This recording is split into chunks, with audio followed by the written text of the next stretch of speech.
live stream. That first one, I almost knocked over my microphone. Goodman's computer blew up in his face. It was not good. It was not good. But Jeffrey, how are you doing here on this Sunday morning?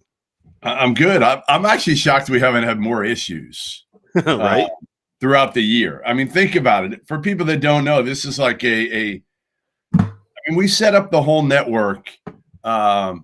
We started at the end of October, right? At the end of October, we kind of did it because you got shit canned in the summer, and just kind of did this not on a whim, but like kind of on a whim. And then this podcast every morning was pretty much a last minute type deal, and we've done it almost every day. I think we missed like 2 days since season. I didn't go on Christmas morning, and you didn't go when you had to go on a 14-hour drive in one day, and so you were like, no, I'm bailing on this one, and I guilt tripped you so badly that you haven't missed another one since. Yeah. I mean, we've been good. We've done well, and it's been fun, and this was kind of the first one in a while. We might have had some technical issues maybe when I was in Charleston for a day or so, but for the most part, we pulled this off pretty well. So, yesterday, to me, the big storyline, the number one storyline for me was clearly Oklahoma State beating the shit out of West Virginia, and they kind of did beat the shit out of them physically and mentally, and without Cade Cunningham and Isaac Likely, which was crazy. Yeah, it really is. It was an unbelievable performance. And, I want to make sure that Mike Boynton gets, there's reasons to be critical of West Virginia in that performance. There was some effort things that they did not do very well. They allowed way too many offensive rebounds. They were way too lackadaisical in transition. I am sure that Huggy Bear is going to run that out of them in practice this week. If he hasn't done it by now, I don't understand how they haven't gotten better defensively by now. And Deshaun Butler was saying this last night in the locker room with us. Like I give Day a lot of credit. Now, again, you can do this with Huggins, right? When your coach is Huggins, you can be a little bit more honest than some former players can be about their coaches. But Deshaun said the same thing. He's like, I'm shocked that they haven't gotten better and taken more pride in their defense. Well, yeah, it's also Deshaun Butler, too, who went from being kind of like an overlooked recruit and a guy that was recruited to go to play zone and shoot threes for John Beilein, that turned into an All-American for Bob Huggins and took West Virginia to the Final Four. Yeah, dude, that dude, like, in the state of West Virginia has, I don't want to say he has as much sway as Bob Huggins, but like he's kind of climbing up there on the list, right? Like he's like, it's like, Jerry, are you trying to tell me it's Jerry West, Bob Huggins, and Deshaun Butler? Yes, pretty much. I just want to give a shout out to who said to 82 Atlantic, who said your new name is Good Man, Bad Internet. Hey, that's funny. That's funny. I didn't pay my bill. So here's my take on Oklahoma State, and I'm curious what you think about this. So the people that are like more analytically savvy than I am will tell you that Oklahoma State has been one of the luckier teams in college basketball this season. And it makes sense because they've really run good in a lot of close games. Like there was the foul call against Texas Tech, and Cade Cunningham had a couple game winners. And if you're banking on having one guy hit a shot to win a game at the end of the game, that's normally not the best way to do it, because the best players have a 60% chance of hitting a game winner, So what the analytically savvy people will tell you is that they've been running really good. They've been running really hot, and that's a dangerous way to play. But what I would say is that they've actually lost, like 4 of their 7 losses have been by one possession. They've won all 4 of their overtime games that they've been in. But it's not like they've won every single close game that they've been in, because every single game that they play is close. And I think there's a couple things that have really benefited them. One, like obviously Cade Cunningham not shying away from the moment, being able to handle that kind of pressure, and the fact that he's just so damn good has really, really been big for them. But the other part of it is they've played a lot without Ice Likely, and they've played a lot without Cade Cunningham, and it's forced some of these guys. Like Avery Anderson had 31 yesterday, and I know West Virginia's defense is not great, but he got wherever he wanted, hit whatever shot he wanted, and made so many plays. I don't know which Boone is which, so I'm not going to try to keep them straight. But one of the Boones hit 3 threes. The other one had a couple of really big. Keelan Boone hit the threes. Caleb Boone is kind of the more inside of the Boons. He's the one who rebounds the hell out of it. Yeah, so they both of them played really well yesterday. Matthew Alexander Moncrief had a really good game. He's good. Yes, he's going to be really good. So it's kind of the same thing as Illinois in the sense that, yes, there are some warts on this team, but at the end of the day, they have a young roster that has only gotten better.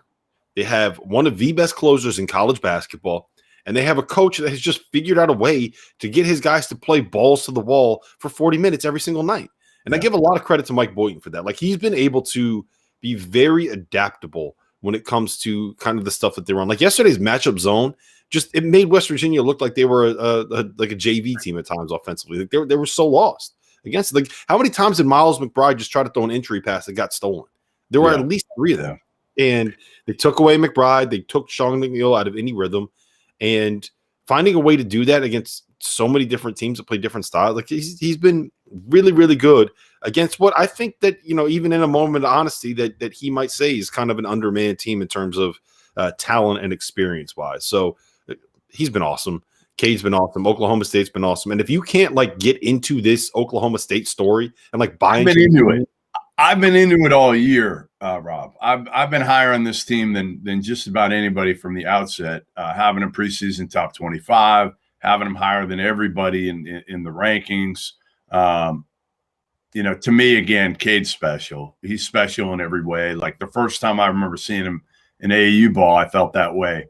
Was just kind of, he has all those intangibles. Everybody follows him. And again, as Mike Boynton we're on a text thread with him last night. He first of all made fun of us for this. He roasted us, man. He roasted us first because we picked against him, and somebody obviously told him. He said he watched. I hope he didn't watch, but maybe he did. Maybe Mike Boynton is actually big slick or something on here. We don't know. Maybe. But ultimately, the one thing he said was Cade Cunningham is just, instead of some guys when they're told they're passing too much, they take it personally and try to shoot more and try to look for their own. He looks at it as a badge of honor that people tell him that he is too unselfish. And again, I think that's what makes him special. Is he's not all about him. He has so much confidence in himself that he doesn't need to prove to people what he can't do. Doesn't care. Just doesn't give a shit. Just wants to win ball games. And I love you texted it in the text thread how Cade was on the sideline. That's real. That's real. That's not an act. Like some guys are sitting on the sideline saying, "Oh man, my team is beating West Virginia without me in Morgantown. People are going to think I'm overrated." He just wants to win. Yeah. And it's fun to watch, and it's very clear that he's entirely bought in on this season. Look, he's there for 1 year. Everybody knows it. No one's going to say otherwise, but he's entirely bought in for that one season. And again, we made this point before, it goes to show you the importance of having relationships in this sport. If Cade Cunningham wanted to, he could have gone anywhere else in the country when the ruling came down that said that Oklahoma State wasn't going to be able to play in the NCAA tournament. He stayed there because of the relationships that he's built. His brother was hired by Mike Boynton, yes, but his brother could have been hired by any coach in the country. They picked Oklahoma State for a reason. So I will make that point over and over and over again. So shout out to Mike Boynton. Could have gotten Texas or Texas Tech at that point when the NCAA hit Oklahoma State with their 1 year postseason ban. They could have still went as a tandem to a variety of schools, and a variety of other coaches would have created a spot at that point. They would have demoted a guy from assistant coach to ops just to be able to bring in Cannon Cunningham and his brother Cade. Yep. Yeah, it would have happened. All right. So my biggest storyline from Saturday was Illinois going out and winning at Ohio State. For my money, they are a lock. They're basically a lock for the. They were a lock. They were already a lock. Well, no, they weren't a lock because if Ohio State wins that game and Ohio State's profile is a lot better than you give it credit for. That would have been their third top 10 win. And if Ohio State wins that game and makes a run of the Big Ten tournament and Illinois gets knocked out early, then there's a conversation that can be had. But Illinois now, I don't think that there's any way that it can happen, barring Ohio State winning the Big Ten tournament and beating Illinois and Michigan en route to it. So And I don't expect that to happen because of what I'm about to say now. When Ayo went down, I was expecting it to be like Adam Miller or DeMonte Williams or the Grandison kid, like one of those two stepping up and really kind of taking things over. But it wasn't. It was Andre Curbelo. And he's been since Ayo went down with his injury in the 4 games. He's averaged 15.8 points, 7.5 boards, and 4.8 assists. He's only had 4 turnovers combined in the last 2 games. And that's significant because I think it takes pressure off of Ayo to have to be the full-time creator, right? Like there's, as talented as Ayo is, there is a little bit of a limitation in his game when it comes to just being, like if defenses are focused on him, he is a little bit right-hand dominant and he doesn't quite have a great jump shot. And if you can really load up on that side of the floor, you can limit some of the things that he does. We saw Maryland do that earlier this season. It's part of the reason why they had some struggle. Now that Andre is playing the way that he's playing, I'm going to take you through a list, okay? Since 2010, there have only been 2 teams that didn't win the national title with 2 point guards. One of them was 2012 Kentucky that only had Marquise Teague, but they happened to have the top 2 picks in the draft, including Anthony Davis, who might have been the best college basketball player of the decade.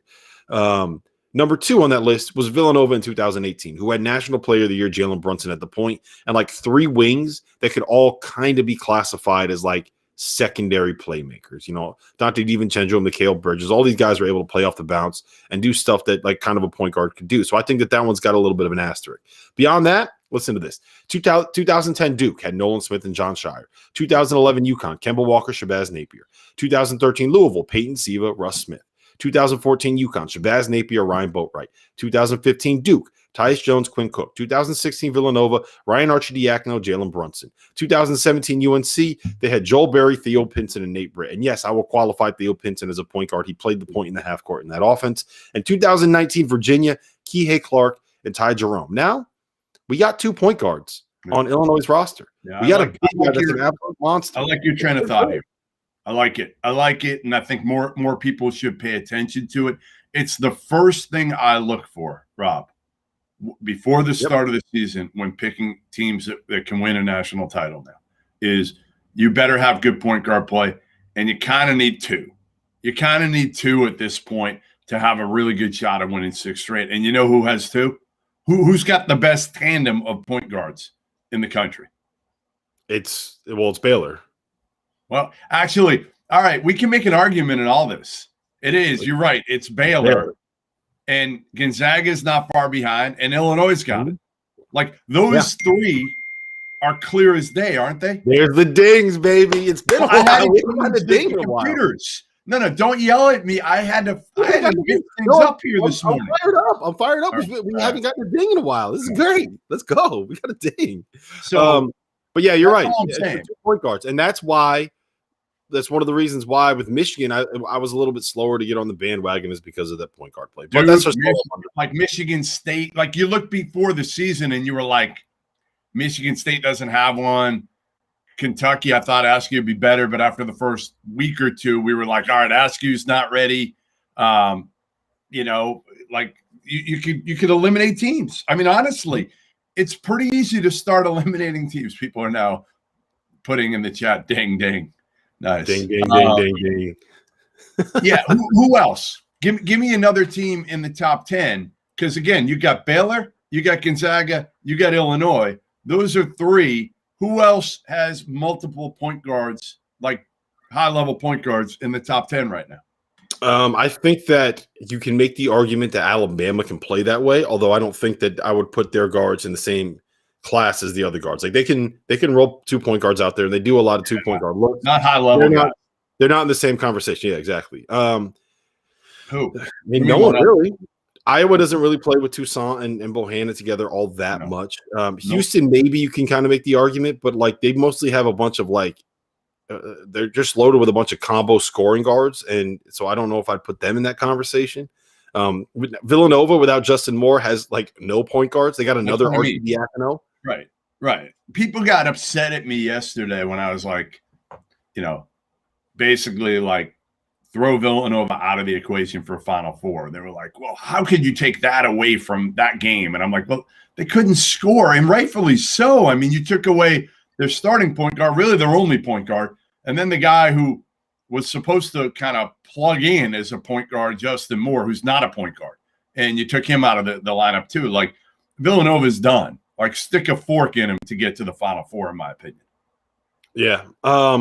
There was one interesting shout in the chat. It was from Nicholas Diorio. I hope I pronounced your name right. Texas has a couple point guards. They do. Yeah, they do. I mean, Matt Coleman's obviously their primary, and they've got a couple other guys who can make plays that aren't really true. But Andrew Jones was a lead guard coming up. Courtney Ramey was a lead guard coming up, and they've kind of adapted into a role. More scorers.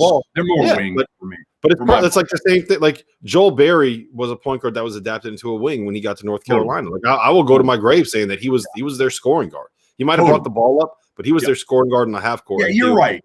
Yeah, no, you're right. I would just say, to me, Baylor, Gonzaga, Illinois are the three. Yeah, it's a clear-cut top three. Stand out, right? All right. A couple things. We'll just touch on these real quick. Moses Moody is playing on a top 15 team that finished second in the SEC. He's a one-and-done lottery pick. He's averaging 17 points a game. He has 28 points in his last two games. Last night, he hit the game winner as Arkansas beat Texas A&M in their SEC finale.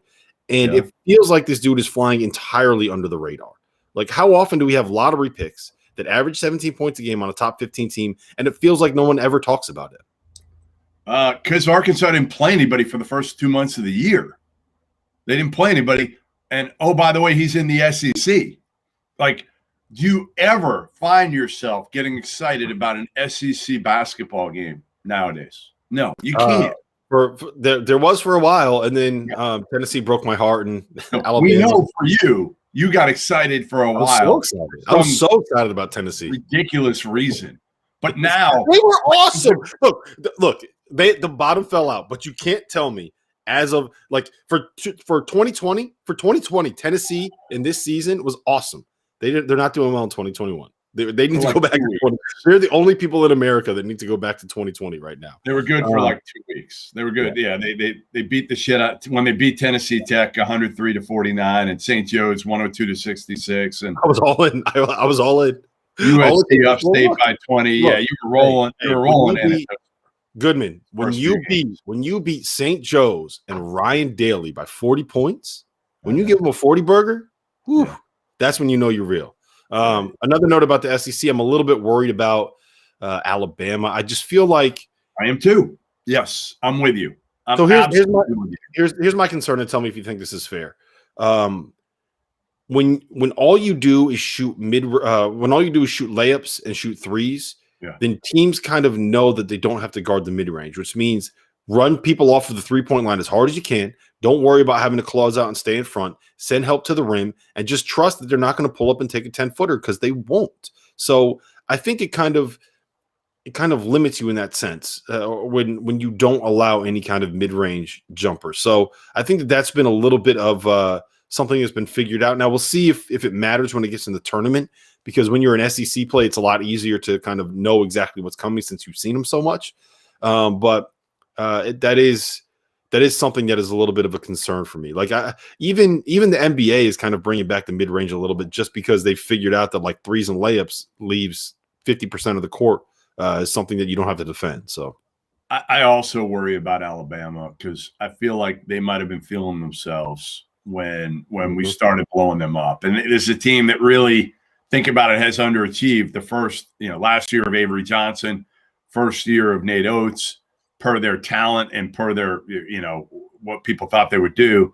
Now, all of a sudden they got it. And you just worry. I worried about them mentally as much as anything. And obviously, they're a team that, if they're making threes, they can win by 20 in the NCAA tournament and look like a team that can win 6 straight.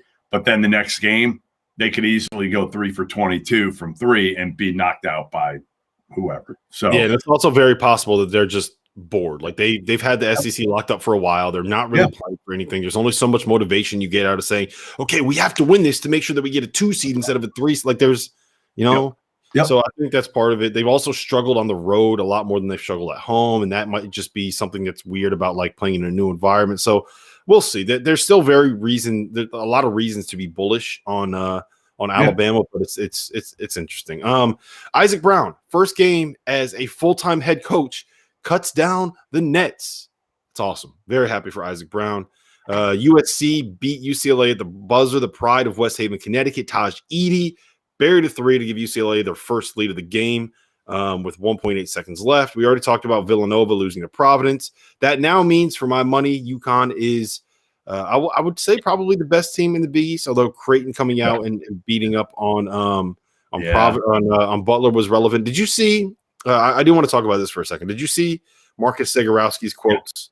Yeah, I heard him too. I saw the video, and I thought he did a very good job of balancing what went on with Greg McDermott. Basically saying he was disappointed how much it hurt, but that Greg McDermott's been a mentor for him and all those players, and he'd do anything for any of those players. And I think that sums up Greg McDermott. I think that sums it up. You know, all these people talking about him that don't know Greg McDermott, well, how about listening to the people that do know him? And Marcus Zagorowski knows him about as well as anybody. Jehens Madiga from our Field of 68 network knows him about as well as anybody. And these guys are saying the same thing. It was hurtful. They can't believe what came out of Greg McDermott's mouth. But ultimately, he's still a guy that's got their best interests at heart. And, I hope Greg McDermott continues to coach Creighton. And again, we'll see what happens here. I think it's significant that the best player on the team is coming out and said this. This is how he ended his statement yesterday. That's my coach. I love that dude. People make mistakes. That's my guy. So if he's coming out, that I don't know how much more support you can come out of, and having your star player who is African American coming out and saying that I think is very, very relevant. I know his last name's Zagorowski, but that's Michael Carter Williams' half brother. It's significant having him come out in support of Greg McDermott. I know his parents. Listen, I know his parents super well. They live 20 minutes from me, and they're super supportive as well of Greg McDermott. And again, everybody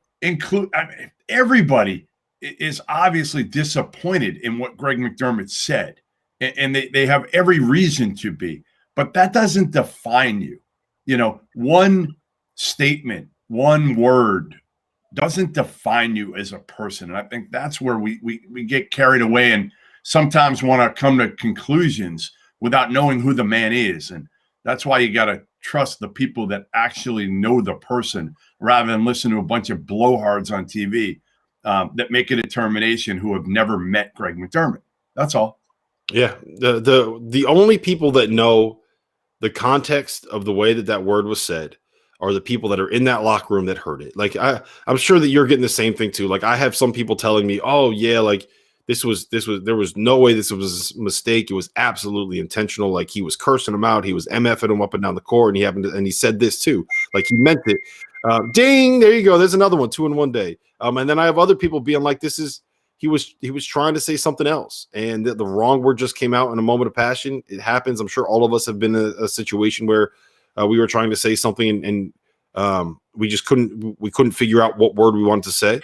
So maybe not all of us have dropped that word, but it's I'm sure we can all empathize with that spot. The only people that truly know are the people that were in that locker room and that truly know Greg McDermott.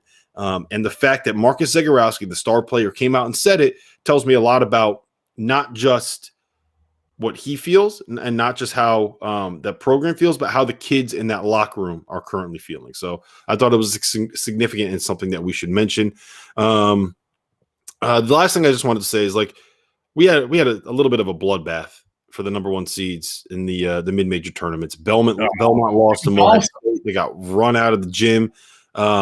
Navy lost as the top seed in the Patriot League. UMBC and Vermont, the top 2 seeds in the America East, both lost. Wagner, the number 1 seed in the NEC tournament, lost. The 2, 3, and 4 seeds in the SoCon lost. And then Texas State, who won the Sun Belt. Are they the Sun Belt? Yeah, they won the Sun Belt. They lost as the number 1 seed. So I'm just kind of curious what your stance is on this. I'm always torn because I love the drama of conference tournament week. Yeah. I also think that it's silly. It's a little, not maybe silly is the wrong word, but it's a little illogical to continue to send the team that is not your best team, just the team that got the hottest at the right time, not your best team to the NCAA tournament when you're trying to add win shares and when you're trying to put together the best product possible. So how do you feel on stuff like this? I know it's something we talk about every year, but I don't think I've ever asked you. I've said it for years. I just feel like, again, and most coaches would agree with me, 3 months of work is worth more than 3 days of work, right? Like to me, you should reward the team that did it over a 3-month period. Now, this year is a little bit different. Thanks, Rob. Appreciate that one. This year's a little bit different because it's not equitable overall with all these teams. But, to me, I would rather reward a team for 3 months of work rather than 3 days. But I understand the drama that comes along generally with conference tournaments, the fan support, the money that comes along with it, whether it's fans, filling up that arena, whether it's the TV contract, whatever it is, I get it. I don't love it. I understand it, I guess, is the best way to put it. Yeah. And look, championship week is so much. I love the small conference tournaments. I love the drama that comes with like a team playing for their chance to get in. It's just, you feel for teams like a Belmont who just runs over everybody in their league, has an ill-timed sprained ankle, and won't be able to play in the NCAA tournament as a result of it. So I get both sides. It's why I've always said that if we're going to expand the NCAA tournament and we're going to go to like 72 or 76 or 8 or however many teams, what you have to do is you have to make it so that teams that get you have 2 automatic bids from leagues if you have a different conference tournament champion and a different regular season champion. That's where it should be expanded. But how do you do that? How do you do that? Then you can manipulate it. Yeah. So what? If you want to manipulate it. If you want to operate with big collusion, because that doesn't happen. If you really think leagues are smart enough to try to find a way to make big collusion happen, then the Atlantic 10 would not have cannibalized itself, and the Mountain West would not have made Boise State play on Tuesday night for their 3rd game in 6 days on the road, and they would not have made Colorado State play their 4th game in 7 days on the road against the top 100 team. They might have cost them the Mountain West. This is a whole other rant that I'm about to go on, but the Mountain West had a chance to be a 4-bid league, right? Yeah. They might have. I don't think Boise State is on the right side of the bubble now after they lost at home to Fresno. That's horrible. That's a quad 4 loss. That's a horrible loss. They rescheduled that game. Colorado State, I think, is probably still on the right side of the bubble because losing at Nevada, who's the top 100 team, is not a bad loss by any stretch. But like they're not sitting comfortable right now. They made Utah State play last night, and Utah State needed like 2 threes in the final minute to be able to pull away from Fresno State. So it's like those are 3 of your 4. Those are your 3 bubble teams. If the Mountain West was actually trying to make sure that they maximize the number of bids that their league got, then they would not have rescheduled all those games at the end. I understand that you have TV inventory, but you make a lot more money by having more teams in the NCAA tournament than you do from getting Utah State to play Fresno State at 11 o'clock p.m. Eastern Standard Time on CBS Sports Network. So I don't trust that leagues are going to be smart enough to find a way to make the bid collusion work. That's all. That's my only rant. Yeah, and I would agree. It's kind of inequitable that way. There's got to be another way of figuring it out that's better. Well, it might be, but I'll tell you what. You know what the NCAA tournament does not need? What? One, it does not need to be expanded. So understand that I am not advocating for the NCAA tournament to be expanded. What I am saying is that if we do expand the tournament, then we don't need teams like Syracuse or this year's Seton Hall or this year's Minnesota or St. John. Like those teams, we don't need them in the NCAA tournament. Agreed. Give me the Belmonts. Give me the Wagners. Give me the teams that kicked everybody's ass in their conference and then ended up losing in their conference tournament. I would much rather see them than like an 8-12 Big Ten team. That's just. By the way, before we get on to today's slate, do we have to have the burial ceremony or no? Do you want to do it now or do you want to wait till after the tournament? Let's do it. We should do it right now. Yeah, I think we do it right now. All right. We're gonna have the burial ceremony for the Duke Blue Devils right now. They're dead. I mean, it's over. It's over. We are burying Duke right now and saying that they have no shot of making the NCAA tournament, or they should have no shot of making the. Now, could the committee figure some way to justify to put them in the tournament if they beat BC and beat Louisville, Rob? I think they have to get all the way to the title game.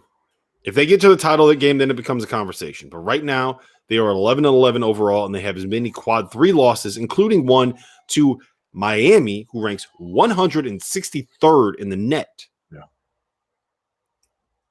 Yeah. Listen, they don't deserve to be in, but the name on the front of the jersey still says Duke. So I'm not completely saying that they won't get in if they make a little bit of a run here. And I think if they win two games, that's enough to make it interesting to have a discussion in that room, of which I'm telling you, there's going to be a couple people in that room that are like, well, if it's close, I'm going to throw Duke in because I know those ratings for the first four are going to be off the charts if we put Duke against some mid-major. That's all I'm saying. It was really frustrating seeing just how much attention that game got yesterday. I thought it was – listen, now, again, I had no problem with some of the buildup because I do think it was an intriguing game because Carolina basically knocked Duke out of the NCAA tournament, right? Like that is intriguing. Your rival, they hate each other so much. They can take credit now for saying, like, we made sure Duke didn't get in the NCAA tournament, and that put us in. Carolina now breathes easy, and Duke has to go on some crazy run in the ACC tournament to have any shot of getting in the NCAA tournament. Now, could Duke win the ACC tournament? If there's a year that a team could come out of nowhere and win the ACC tournament, it is this year. I just don't, unless Matthew Hurt kind of reverses what he did yesterday and is unconscious and goes for 40 in every game, I don't see it happening. Well, he went for 37 against Louisville, and they still lost. So, I think Duke to the NIT. Well, there's no way Duke plays in the NIT. Not after. No shot. Zero. Yeah. Zero. All right. So let's talk about today's slate. Every line that we mentioned today is going to be courtesy of our friends over at Bet Rivers Sportsbook. Remember, if you use the promo code 250MATCH, you will receive a $250 bonus on your first deposit. Jeffrey, what do you like? I don't really love anything on today's slate. I kind of think, I'll look, this is a weird place to start, but I do want to start with the Missouri Valley title game. Yeah, that's fine. I think it's interesting because Drake is they have one of the more unique profiles I've seen in a while when it comes to a bubble team. They're 23-3. Yeah. They have 2 bad losses. Their only good win is at overtime at home against Loyola. They are playing without 2 starters who I believe you could probably say are their two of their best, if not their 2 best players. And if they don't win this game, like I think that there's a real chance that they could end up being left out if the committee is going to take into account the fact that they're missing some players. Now, if I'm Darian DeVries, like I'm sitting here texting every reporter I know, these guys are expected to play in the NCAA tournament. We're expected to get them back. They're going to be healthy. They're going to play, blah, blah, blah, blah, blah, and just pump that narrative out as much as you can for the week up until Selection Sunday so that the committee thinks that they're coming back. But even if they come back, how effective are they going to be at this point? They're not going to be effective. It's a broken foot. It's a broken foot. It's not a broken nose. It's not a broken arm.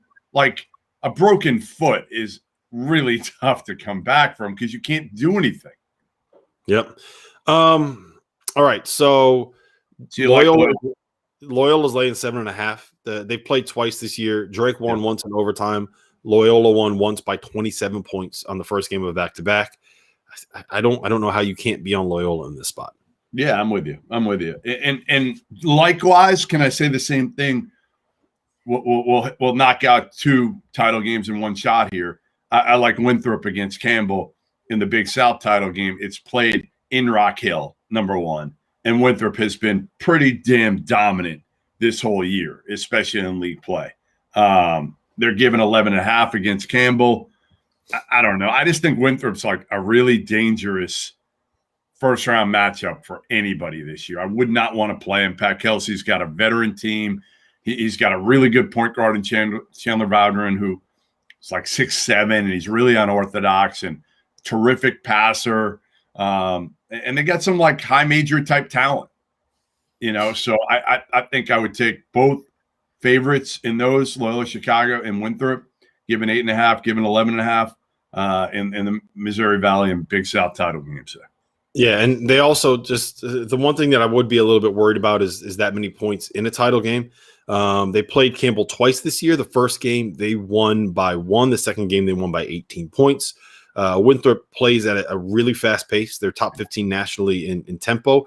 They are top 10 nationally in average possession length offensively, and they are top 10 nationally in offensive rebounding percentage, which means you're going to get second chance opportunities. Campbell did finish 3rd in the conference overall, so it's not like they're not playing a bunch of bums. But I do think that the ability of Winthrop to get on the offensive glass against a team that ranks outside the top 290 in defensive rebounding percentage makes me say, okay, yeah, let's be on Winthrop in this spot. So I'm with you there. I like both. So 82 Atlantic. Don't listen to what football guys have to say about college hoops. All right, move on. Oregon. I like Oregon against Oregon State in the Civil War, or whatever you want to call that one.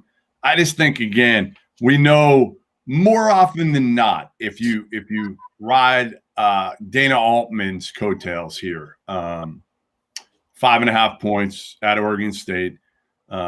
Most of the time you're gonna be in good shape, right? I mean, Oregon covers more often than not. They haven't been great this year. They have not. They don't have a rim protector anymore without Nafali Dante. They're out the same team. What's the line? 5.5. 5.5. All right. It's tough. A road game.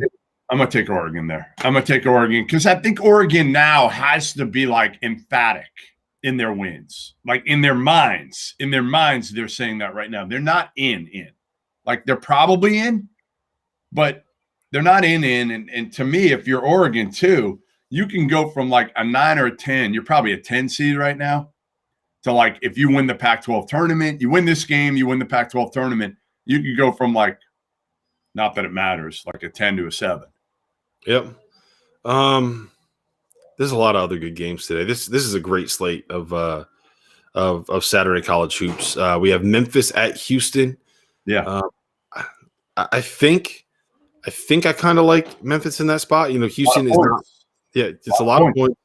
Houston is not playing for anything really. They're probably not going to be able to get a 1 seed. Right. They can't win the American Conference regular season title. They're like, and Memphis thinks they can get in. Like Memphis, if they win this game against Houston, like they're not far off. Right. Well, there's a couple things with that. One, like if they win this game, they have a very real chance of getting into. It's a road game against the top 10 team. A road win against the top 10 team is going to carry you a long way in this year's on this year's bubble. And the other part of it is like there was a lot of drama over this game and the schedule. Like Penny Hardaway and that staff is not happy with the way that this worked out. This game was initially scheduled to be played at Memphis on this day, but they had to switch it because the way that the American built their rules is that if the first game is canceled, right, because of a COVID pause, then you switch it and you play the second game in the location the first game was supposed to be played. So Memphis right now, instead of playing a home game, they're now playing a road game against the top 10 team, which really changes their chances of winning. They also could not get another game scheduled. Houston didn't play, like they were off for a long time. And Memphis, instead of getting a second game against Houston, when the commissioner of the league said publicly, like, okay, I want to help our bubble teams, he made Memphis play, I think it was like South Florida on Tuesday, and didn't get another game scheduled when it was possible. And look, I understand why Houston wouldn't want to do that, but if you're the commissioner of the league and you want to help these teams get in, like that's the kind of thing that you probably should do. So I can tell you that the Memphis side is aggrieved. They have a point to prove. They're pissed off. I don't know if it'll actually matter, but I like Memphis in the points in this spot. We're taking the angry about scheduling narrative, and we're trying to capitalize on it.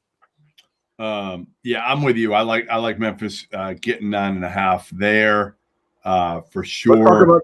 Let's talk about the Big Ten games, and then we can talk about Texas Baylor and probably call it a day. So why don't we start with Michigan at Michigan State? They just played on Thursday. Michigan ran Michigan State out of the gym. It's another. It's not technically a back-to-back, but you're playing the same team twice in a row. How do you feel about this spot? This one is in East Lansing. It's a must-win for Michigan State. Like they're out if they don't win this game. Well, we saw what happened to the must-win with Duke. Now, again, it was at Carolina, and they had some fans there.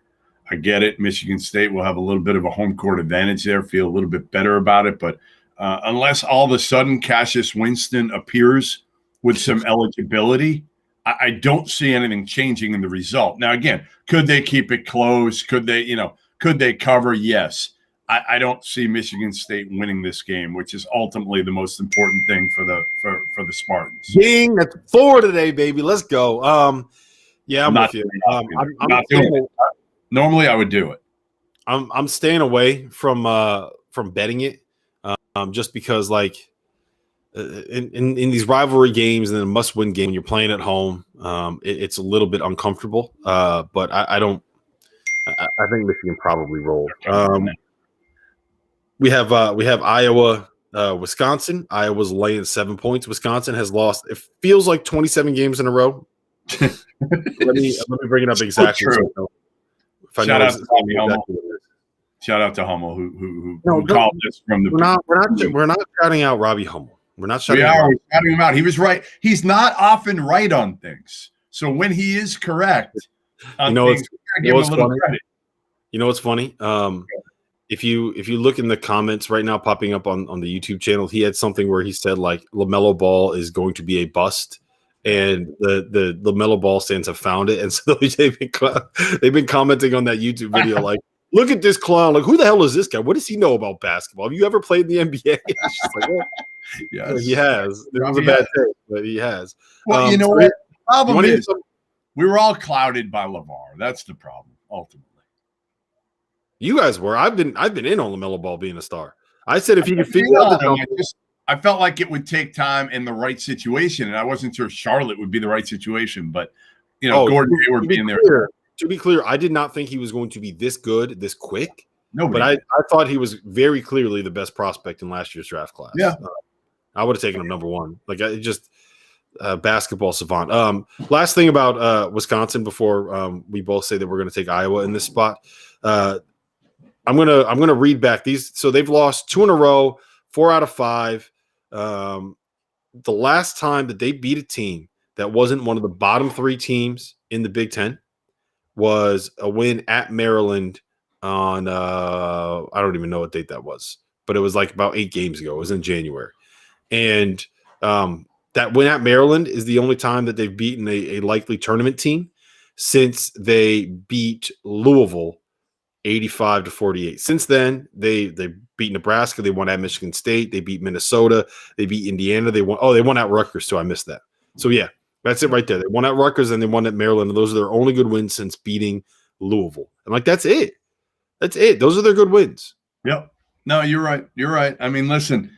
To me, again, Wisconsin's kind of fallen off the map at this point. Fallen off the map, and. Can they win a game in the NCAA? Could they win 2? Yeah, I guess based on matchups, maybe they could. But I don't know anybody who's got any faith in this Wisconsin team right now, and I don't know how you can. Yep. Last one of the day. Yeah. Texas Tech at Baylor. My guess is that you're going to just shove all the chips in and say you can't give Chris Beard 8 points. You can't give Chris Beard 8 points. That's what I want to do. That's what I want to do, but not against Baylor. Like. I can't do that against Baylor, honestly, because if Baylor keeps getting back to how they were, to how they were prior to their pause, they could run Texas Tech right out of the gym. They could run them right out of Waco, make them walk back to Lubbock. I don't know how far that is. Why are you putting Gary Parrish and LaMelo as a star on there? Why? Gary Parrish. Yeah. Okay. Anyway. All right. So I'm not touching that Texas Tech Baylor game. I don't have a good feel on it at all. So I'll just say this. I think that both of these defenses are going to kind of wear people down. I think that we've seen Baylor that's 6. We hit the over. Hit the over. We've seen where Baylor struggled is with kind of the straight line drives and their legs being a little bit tired. I don't think that's going to be much of a factor against Texas Tech, but I will say this. I do think Texas Tech and kind of their scheming and their no-middle defense can limit a little bit what Baylor wants to do. Baylor's had a lot of success with some of these ball screens. Jesus Christ. with some of these ball screens. It's out of control. They've had a lot of success with like ball screen offense. I was just going to end this pod. Yeah, we got to go. I just want to make a point. They've had really good. Baylor's had really good success running a ball screen offense with Jonathan rolling to the rim. And Texas Tech can take that away, and we're done. There's too many dings. Wait. One more thing before we end. Tomorrow we will have our second guest appearance from a viewer. Tomorrow we won't say who it is until tomorrow. So make sure you tune in. And like I said, we're going to try to do it every week, once a week. May get tough during the NCAA tournament. I'm not going to lie to you. So, and Tim, I will put my phone on silent tomorrow. I promise. This one was honestly just to piss Dauster off. That's all.